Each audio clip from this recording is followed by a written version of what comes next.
ब्रह्मपुत्र नदी पर 10 लाइन का निबंध। ब्रह्मपुत्र नदी एशिया की सबसे महत्वपूर्ण और लंबी नदियों में से एक है। यह नदी भारत, तिब्बत और बांग्लादेश से होकर बहती है। ब्रह्मपुत्र का उद्गम स्थान तिब्बत के मानसरोवर झील के पास है। इस नदी का नाम सृष्टि के रचयिता ब्रह्मा जी के नाम पर रखा गया है। तिब्बत में इसे यारलुंग त्सांगपो के नाम से जाना जाता है।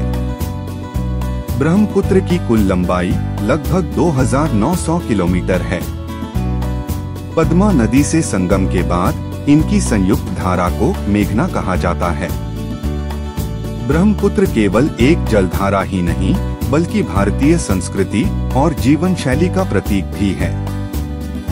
यह नदी भारत के असम राज्य के लिए जल संसाधन का प्रमुख स्रोत है। ब्रह्मपुत्र में कई द्वीप भी हैं, जिनमें माजुली द्वीप सबसे बड़ा है। इस नदी का धार्मिक और सांस्कृतिक महत्व भी बहुत अधिक है। ब्रह्मपुत्र नदी की उपजाऊ घाटी असम के विकास का आधार है। इस नदी के किनारे गुवाहाटी, डिब्रूगढ़ और तेजपुर जैसे प्रसिद्ध शहर बसे हैं। ब्रह्मपुत्र पर कई बड़े और छोटे बांध बनाए गए हैं, जो जल विद्युत उत्पादन में सहायक है।